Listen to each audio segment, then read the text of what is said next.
Hello, good morning students. नई साल पे अपने जो चैप्टर स्टार्ट किया उसके अंदर कहाँ से स्टार्ट किया? साउंड।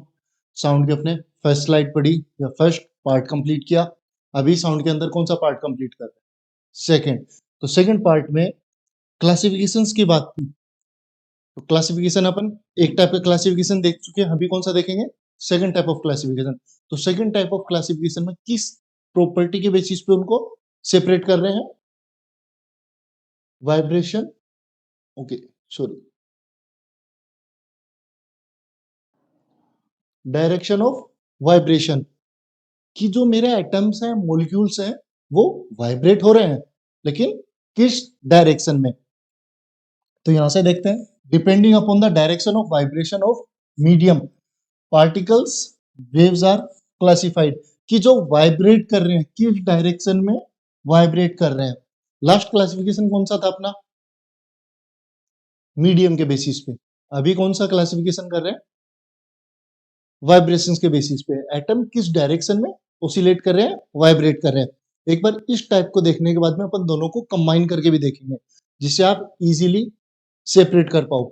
तो सबसे फर्स्ट अगर मैं बात करता हूं वाइब्रेशन के बेसिस पे, तो क्या होगा? Transverse wave.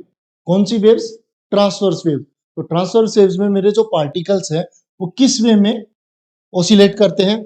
सिंपल एक वर्ड है अपने पास, परपेंडिकुलर। किस वे में? परपेंडिकुलर। लेकिन कंप्लीट डिफाइन करते हैं इसको, a wave motion in which the vibrations of the particle, जो पार्टिकल के वाइब्रेशंस हैं, are perpendicular to the direction of propagation. किसके प्रोपोगेट में? वेव के प्रोपोगेट में। क्या यहां परपेंडिकुलर का कुछ मीनिंग क्लियर है? Right angle to the direction. Right angle, right angle आप जानते हैं, राइट एंगल किसको कहते हैं? 90 डिग्री। तो बेसिकली परपेंडिकुलर क्या रहता है हमारा? 90 डिग्री। परपेंडिकुलर क्या हुआ? 90 डिग्री। तो जिस डायरेक्शन में मेरी वेव क्या कर रही है, जिस डायरेक्शन में मेरी वेव क्या कर रही है, प्रोपोगेट कर रही है। जैसा फ्रंट डायरेक्शन में अगर मैं इस डायरेक्शन की बात करता हूं, तो यहां पे मेरी वेव इस डायरेक्शन में प्रोपोगेट कर रही है। तो जो पार्टिकल्स का जो वाइब्रेशन होगा वो इसके जस्ट परपेंडिकुलर होगा। That means up and down. ये चीज क्लियर है? ट्रांसवर्स मोशन के अंदर हमने क्या देखा कि ट्रांसवर्स मोशन जो वाइब्रेशन ऑफ पार्टिकल्स को है वो परपेंडिकुलर मोशन में रहता है। किसके परपेंडिकुलर? जिस डायरेक्शन में मेरी वेव प्रोपोगेट कर रही है। जैसे ये एग्जांपल देखिए एक बार, ये डायरेक्शन क्या है जहां पे मेरे पार्टिकल्स मूव कर रहे हैं, और इस डायरेक्शन में मेरी वेव प्रोपोगेट कर रही है। Direction of wave propagation. ये हमारे पास एक वेव है, ठीक है, वेव मूव कर रही है। तो यहाँ पे कुछ वर्ड्स को डिफाइन किया गया है। मैं यही वर्ड्स है ये आगे करेक्टरिस्टिक के वे में या वेव करेक्टरिस्टिक में डिफाइन करूंगा, लेकिन एक बार यहाँ पे भी देख लेते हैं इनको। कि जो मेरे एक वर्ड है एम्पलीट्यूड। क्या वर्ड है? एम्पलीट्यूड। मेरा वेव है वो कितना हाईएस्ट परपेंडिकुलर मोशन अचीव करती है, या मेरी जो वेव्स है वो की हाइट में कितना ऊपर तक जा रही है, कितना हाइट रेज कर रही है, उस चीज को क्या कहूंगा मैं? एम्पलीट्यूड। ओके। सेकंड, जब मेरे बॉटम में आती है, बॉटम मतलब जब डाउनवर्ड साइड में, नेगेटिव साइड में जो वेव्स मोशन कर रही है, मूव कर रही है, तो उसको क्या कहेंगे? थो। यहाँ पे आपको वर्ड क्लियर नहीं होगा, मैं थोड़ा मेंशन कर देता हूं। इसको कहते हैं थो। देन सेकंड कौन सा हो गया यहाँ पे? जब अपवर्ड साइड में इस पोजीशन पे रहती है, जितना हाईएस्ट मैक्सिमम जो पॉइंट रहेगा उसको क्या कहें? Christ. Okay, sorry,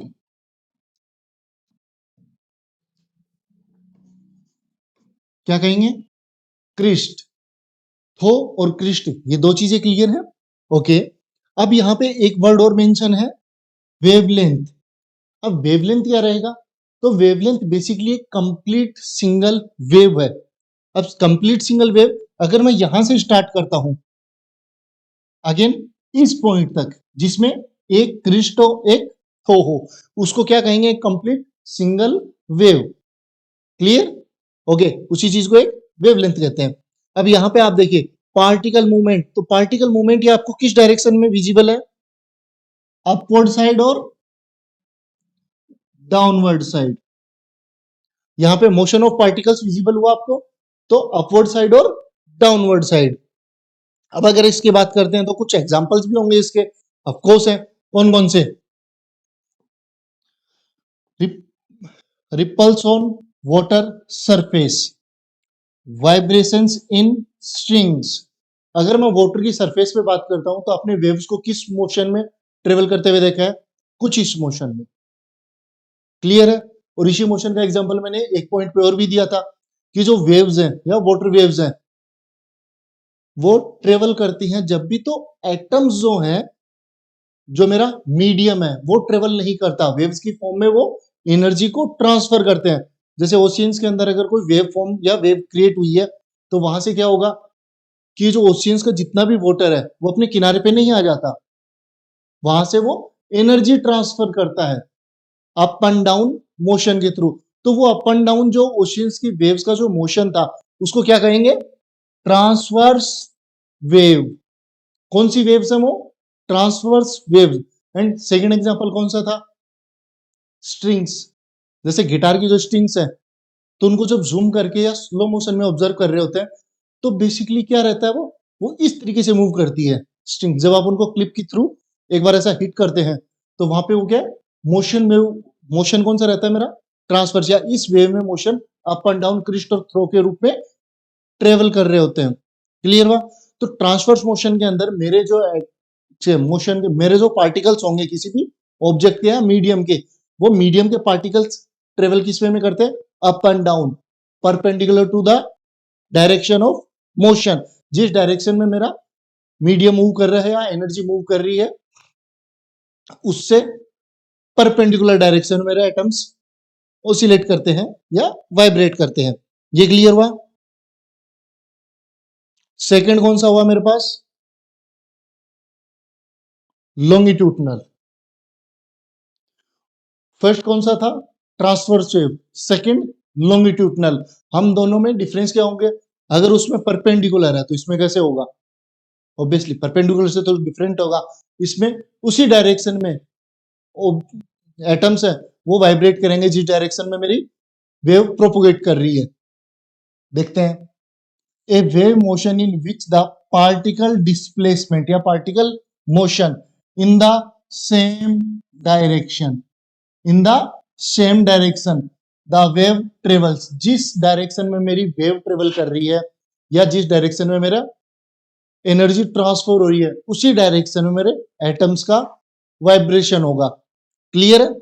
second, another definition, the particle of the medium vibrates along the direction of propagation. Along का मतलब क्या हुआ? साथ में, सेम डायरेक्शन को अचीव कर रहे हैं।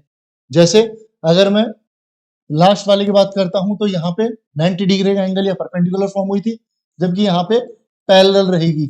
जिस डायरेक्शन में मेरी वेव प्रोपोगेट कर रही है उसी डायरेक्शन में क्या होगा मेरा एटम्स का ओसिलेशन। इसका एग्जांपल कौन सा हुआ? जैसे ये एक स्प्रिंग है, इस स्प्रिंग को यहां से मैं क्या करता हूं? फोर्स अप्लाई करता हूं, ठीक है, ये एक जर्क देता हूं, धक्का देता हूं, तो यहां से कुछ स्प्रिंग्स एक जगह कॉन्ट्रैक्ट हो जाएंगे और वही कॉन्ट्रैक्शन ट्रेवल कर रहा होगा, वही कॉन्ट्रैक्शन क्या कर रहा होगा? ट्रेवल कर रहा होगा। ठीक है, एक बार मैं इसकी थोड़ी टर्मिनोलॉजी समझाता हूं। जैसा उसके अंदर क्रिस्ट और थो था, इसके अंदर क्या मिलेगा अपने को? कंप्रेशन। Second, rarefaction. अब आप कंप्रेशन में एक चीज ऑब्जर्व कर रहे होंगे कि सपोज मैंने यहां से यहां तक ऑलमोस्ट 6 सेंटीमीटर कवर किया, ठीक है, इस 6 सेंटीमीटर के अंदर 1 2 3 4 5 6 7 8 ऑलमोस्ट 9। क्लियर है? 6 टू 7 सेंटीमीटर में 9 ओसिलेशन या 9 फ्रीक्वेंसी कवर हुई। सेकंड, अगर यही सेम साइज दिखाई दे रही है तो ये भी 6 टू 7 सेंटीमीटर हुआ, 1 2 3 4। तो जब जो स्प्रिंग है जहां पे आपको दूर दूर मिलेंगे पार्टिकल्स, मैं इस स्प्रिंग का एग्जांपल नहीं दे रहा हूं, मैं एक दूसरा एग्जांपल भी साथ में करिए होना कि जब भी मेरा मीडियम होगा या इसी स्प्रिंग की बात करें पार्टिकल्स दूर दूर होंगे उसका क्या कहेंगे? रेयरफेक्शन। और जब पार्टिकल्स बिल्कुल नियर बाई होंगे, एक जगह होंगे, उनको क्या कहेंगे? कंप्रेशन। अब कंप्रेशन और रेयरफेक्शन ये कुछ अपने क्रिस्ट और थो की तरह ही है। तो जो कंप्रेशन होगा वो क्या होगा? पॉजिटिव। तो वहां पे क्या था? क्रिस्ट। रेयरफेक्शन बॉटम साइड में नेगेटिव पॉइंट जहां पे गैप मिला है, तो ये क्या हुआ मेरा? थो। तो यही चीज है कि हम इसको कंपेयर कर सकते हैं अपने ट्रांसवर्स वेव से। ओके, यहां पे भी एम्पलीट्यूड है। एम्पलीट्यूड ऑब्वियसली हमेशा क्या रहता है? इस हाइट को, कितनी हाइट तक वो वेव्स अचीव करती है अपने ऑसिलेशन को। अब सेम चीज ये देखिए कि यहां से कंप्रेशन मॉलिक्यूल्स क्या हो रहे हैं? कंप्रेस हो रहे हैं, रेयरफेक्ट हो रहे हैं या स्प्रेड हो रहे हैं, फिर कंप्रेस हो रहे हैं, देन स्प्रेड हो रहे हैं। तो ये मेरी वेव्स है, वो एनर्जी किस डायरेक्शन में ट्रांसफर कर रही है? फ्रंट डायरेक्शन में। और वेव किस डायरेक्शन में ऑसिलेट हो रही है? Same direction. तो यहां पे लॉन्गिट्यूडनल जो वेव है, लॉन्गिट्यूडनल जो वेव है, इसके अंदर क्या रहेगा? मेरी सेम डायरेक्शन में वाइब्रेट करेंगी। सेम डायरेक्शन का मतलब क्या हुआ मेरा? जिस डायरेक्शन में मेरी वेव प्रोपोगेट कर रही है उसी डायरेक्शन में मेरे एटम्स है वो ऑसिलेट कर रहे हैं। क्लियर ये चीज? अब एग्जांपल देखते हैं इसके। ओके, एग्जांपल्स अपने पास नहीं है, लेकिन इसका सबसे बेस्ट एग्जांपल क्या है? साउंड। जिस वे में मैं बोलता हूं तो ऑब्वियसली मैं कंटिन्यूअस नहीं बोल रहा, मेरी वॉल्यूम कुछ टाइम्स के लिए हाई रहती है, कुछ टाइम के लिए लो, कुछ टाइम्स के लिए मैं रुकता हूं। तो ये as it is sound, as a जो सुन रहा है उस पर्सन के पास कैसे पहुंचती है? कि जैसा ही मैंने बोला तो यहाँ पे मैंने कुछ फोर्स एक्सर्ट किया, अपने वोकल कॉर्ड्स को वाइब्रेट किया, वोकल कॉर्ड्स के थ्रू कुछ फोर्स एक्सर्ट हुआ, मैंने साउंड क्रिएट किया। तो यहाँ पे जो एयर जो मेरे और आपके बीच में मीडियम प्रेजेंट है उस पर मैंने फोर्स अप्लाई किया, वहां पे कंप्रेशन क्रिएट हुआ, वो कंप्रेशन फॉरवर्ड डायरेक्शन में ट्रेवल कर रहा है। क्लियर? देन उसके बाद में मैं चुप हूं कुछ देर के लिए, तो वहां पे जो एटम्स है वो नॉर्मल उतनी ही डिस्टेंस में ट्रेवल करते हैं। फिर मैंने कुछ बोला तो कंप्रेशन क्रिएट हुआ। तो ये कुछ इसी वे में जाते हैं कि कंबाइन ट्रेवल कर रहे हैं फॉरवर्ड डायरेक्शन में, फिर रेयरफेक्शन, फिर कंप्रेशन, फिर रेयरफेक्शन। तो इसी तरीके से मैं एक बार नेक्स्ट टॉपिक में आपको समझा भी दूंगा कि हमें साउंड है वो किस वे में सुनाई देती है। लेकिन क्या आप लोगों ने ये चीज समझी एक बार? ये क्लियर हुआ? मैं आज की क्लास में दोनों को एक बार, जो कल पढ़ा है और आज पढ़ा है, उन दोनों को एक बार आपस में सेम पोर्शन पे लाके कंपैरिजन करके दिखाता। ठीक है, ये चीज क्लियर हुई? एक नोट अपने पास, एक नोट पेंडिंग अपने पास, उस नोट को देखते हैं। It is confirm that sound waves are longitudinal waves. हम साउंड के चैप्टर में वेव्स को क्लासिफाइड क्यों कर रहे हैं? क्योंकि हमें यह समझना जरूरी है कि साउंड है वो किस टाइप की वेव है। साउंड ट्रेवल कर रहा है, लेकिन वो किस टाइप की वेव्स के थ्रू ट्रेवल कर रहा है? ट्रांसवर्स वेव या लॉन्गिट्यूडनल वेव? तो हमने ये चीज को अभी ऑब्जर्व किया कि हमारी जो साउंड प्रोड्यूस करते हैं वो किस वेव मोशन को फॉलो करती है? Longitudinal. It is confirm that sound wave are longitudinal wave and light wave are transverse wave. Light wave कौन सी है? ट्रांसवर्स। ऐसा क्यों? क्योंकि उनको मीडियम की रिक्वायरमेंट नहीं होती। याद है? अब इस पॉइंट को एक्सप्लेन करते हैं इस बेसिस पे। यहां पे देखिए, propagation of sound. Basically sound मेरे को सुनाई कैसे देता है, ये चीज क्लियर हुई। पहले साउंड क्या है? फॉर्म ऑफ एनर्जी है। ठीक है, क्लासिफिकेशन किसी भी दो बेसिस पे किया। देन आफ्टर दैट हमें ये चीज डिस्कशन पे पहुंचे कि जो ट्रांसवर्स लॉन्गिट्यूडनल जो वेव्स है वो साउंड की वेव्स है, लॉन्गिट्यूडनल वेव्स के फॉर्म में ट्रांसफर है या ट्रेवल कर रही हैं। देन अभी भी क्लियर नहीं हुआ कि हमें सही में सुनाई कैसे दे रहा है। तो यहाँ पे देखिए आपके सामने एक डायग्राम है, इस डायग्राम को देखते हैं। Propagation of sound, sound propagate कैसे करते हैं। यहाँ पे ये क्या है? ये जो आपको विजिबल है ये क्या है? इसको कहते हैं ट्यूनिंग फोर्क। इसको क्या कहेंगे?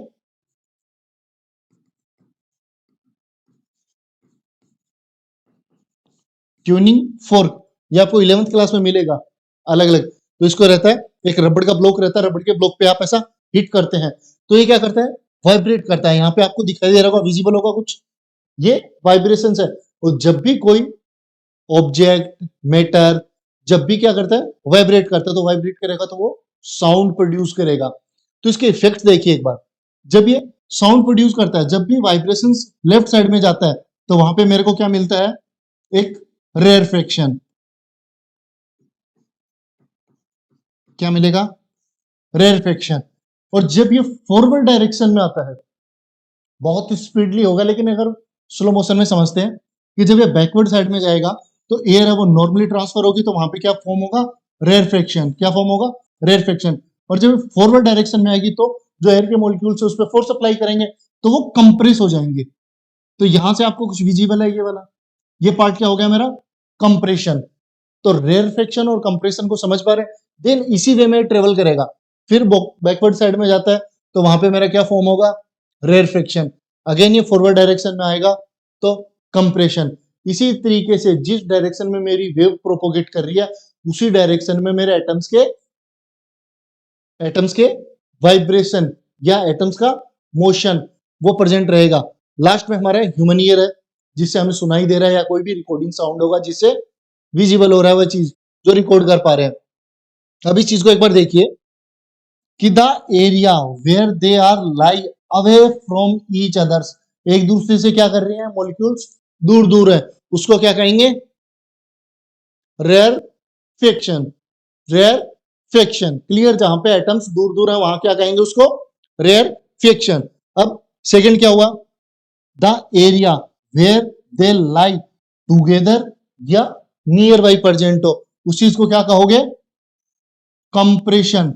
आप इस चीज को भी तो याद रखते हो, आप कंप्रेस करते हो, जैसे आपके पास पिलो है, पिलो को क्या करते हो? ऐसा कंप्रेस करते हो, स्क्वीज हो जाता है, दबा देते हो। तो कंप्रेशन क्लियर हुआ कि जब भी मैं राइट साइड इसका मोशन क्रिएट हुआ वहां पे जो एटम्स के या एयर्स के मॉलिक्यूल्स थे उनको क्या किया? कंप्रेस कर दिया। तो जब फोर्स अप्लाई किया तो एटम्स क्या हुए? कंप्रेस हो गए, तो वो कंप्रेशन हुआ। देन जब ये रेस्ट मोड पे रहता है, बैक साइड में जाता है, तो वहां पे एटम्स के मॉलिक्यूल्स है वो नॉर्मल ट्रेवल करते हैं, तो वहां पे क्या हुआ? रेयरफेक्शन। तो कंप्रेशन रेयरफेक्शन दो चीजें क्लियर हुई। Second, as the sound wave propagate, जब साउंड वेव प्रोपोगेट कर रही है the molecules themselves do not move from 1 to another point। ये चीज आपने नोट की फॉर्म में पहले भी पढ़ी है, एक बार दोबारा ध्यान से देखते हैं। As the sound wave propagate, जब साउंड वेव क्या हो रही है? प्रोपोगेट हो रही है, the molecules themselves do not move from 1 point to another, they only vibrate about a mean position, they only vibrate about a mean position, it is the defect that propagation and reaches another point। अब ये point सबसे important था क्योंकि हमने water waves के अंदर भी बात की थी कि जब ट्रांसवर्स वेव है वो अप एंड डाउन हो रही होती है, तो क्या ओशियंस का वाटर है वो कंप्लीटली हमारे किनारे पे आ जाता है? नहीं, हमारे ओशियंस का जो वाटर है वो केवल अप एंड डाउन होता है, जो वेव्स है या जो एनर्जी है उनको वो फॉरवर्ड मूव करवाता है। क्लियर? सेम चीज हमारे साउंड में है कि यहाँ पे जो एटम प्रेजेंट है, जो मीडियम प्रेजेंट है, वो ट्रेवल नहीं करता, जस्ट वो एनर्जी को या उन फोर्स को ट्रांसफर कर देता है आगे के मॉलिक्यूल्स में। इसको किस वे में एक्सप्लेन करेंगे? सपोज मैंने यहाँ पे कुछ परफ्यूम को स्प्रे किया, जस्ट लेफ्ट साइड में बोल रहा हूँ, मैंने यहाँ पे परफ्यूम को स्प्रे किया। अब अगर मैं कुछ बोल रहा हूँ, दूसरे रूम में कोई दूसरी फैकल्टी है, मैं उसको आवाज दे रहा हूँ कि सर एक बार इधर आइए, तो क्या यहाँ पे जो उस स्प्रे के फ्रेगनेंस के जो मॉलिक्यूल्स प्रेजेंट थे वो सही में इस रूम से उस दूसरे रूम तक ट्रेवल करेंगे? नहीं, जस्ट वो उस एनर्जी को ट्रांसफर करेंगे, उस डायरेक्शन में प्रोपोगेट करेंगे जिस डायरेक्शन में जो एटम्स का वाइब्रेशन है। क्लियर हुआ? ऐसा नहीं है ना कि वो परफ्यूम के जो मॉलिक्यूल्स है, जो फ्रेगनेंस वाले मॉलिक्यूल्स है, वो ट्रेवल करते हुए दूसरे रूम में मेरे आवाज के साथ चले जाएंगे। और दूसरा एक और चीज है कि जैसा साउंड है, अगर पॉइंट्स आपने देखे होंगे कि अगर मैं साउंड्स की बात करता हूं तो साउंड है वो ट्रेवल कर रहा होता है तो दूसरे रूम में सुनाई देता है, बियॉन्ड द वॉल, वॉल के पार भी सुनाई देता है। दूसरा, अगर बीच में वॉल है, गेट ओपन है तो इजीली साउंड सुनाई देता है।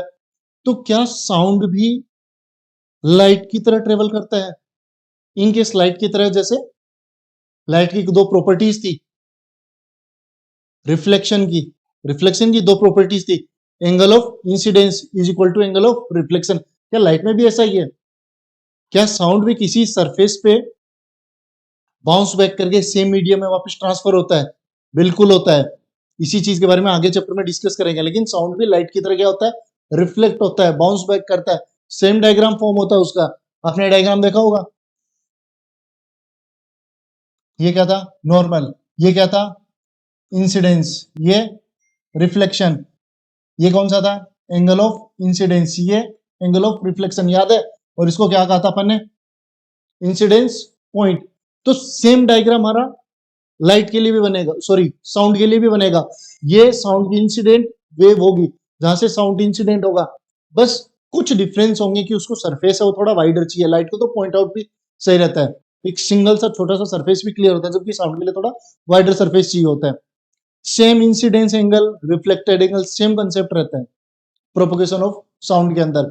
तो ये पॉइंट क्लियर हुआ कि क्या मेरे जो एटम्स हैं वो सही में मूव कर रहे हैं, उस पॉइंट तक ट्रेवल करके जाएंगे, नहीं, यहाँ पे जस्ट वो एटम्स कंप्रेस होंगे, आगे की तरफ एनर्जी को ट्रांसफर करेंगे, फिर कंप्रेस होंगे, ट्रांसफर करेंगे। क्लियर हुआ ये पॉइंट। अब एक बार इन चीजों को सेव करते हैं और मैं आपको 2 to 5 मिनट्स में जो कल पढ़ा और आज पढ़ा उसको कंबाइंड रिवीजन करवा देता हूं, क्योंकि आप लोगों के कुछ माइंड्स में क्रिएट हो जाता है कि sir transverse wave, longitudinal waves, या अगर ये इनके टाइप्स हैं, अगर ये इनके टाइप्स हैं, तो आपने जो कल इलेक्ट्रोमैग्नेटिक वेव्स पढ़ाई थी और मैकेनिकल वेव्स पढ़ाई थी, ये किसके टाइप्स हैं और किस में कौन सी आती है। क्या मैं वाटर वेव्स की बात करूं तो वाटर वेव्स अगर मेरी कौन सी है, मैकेनिकल वेव्स हैं, अगर मेरी वाटर वेव्स हैं वो मैकेनिकल वेव्स हैं। तो ऑल टोटल मैकेनिकल वेव्स की जितने भी एग्जांपल्स हैं, क्या वो सब के सब मेरे लॉन्गिट्यूडनल वेव्स होंगे या ट्रांसवर्स वेव्स होंगे। तो इसलिए इन दोनों चीजों को आपस में कंपेयर नहीं करना है। कल मैंने एक एग्जांपल दिया था आपको कि जैसे अगर मैं आपकी क्लास में आता हूं और मैं कहता हूं कि जेंडर के बेसिस पे मैं क्लासिफाइड कर रहा हूं, गर्ल्स राइट साइड में बैठ जाइए, बॉयज लेफ्ट साइड में बैठ जाइए, ठीक है। नेक्स्ट डे आके मैं अगर क्लासिफाइड कर रहा हूं किस बेसिस पे, मार्क्स के बेसिस पे, कि जिनके बिलो 5 मार्क्स आए हैं वो राइट साइड में, अबाउ 5 मार्क्स आए हैं वो लेफ्ट साइड में। तो क्या लास्ट डे जब गर्ल्स एक साइड थी तो आज उस गर्ल्स के साथ बॉयज मिक्स नहीं होंगे, या उनमें से कुछ गर्ल्स बॉयज के साथ नहीं बैठेंगे, होगा। रीजन उसका, क्योंकि आज मैंने जेंडर के बेसिस पे क्लासिफिकेशन नहीं किया, आज मार्क्स के बेसिस पे किया है। तो आज जो क्लासिफिकेशन उसको कल से कंपेयर नहीं करना। ये क्लियर हुआ पॉइंट। तो एक बार के लिए दोबारा देख लेते हैं कि मैंने क्लासिफिकेशन किस बेसिस पे किया था।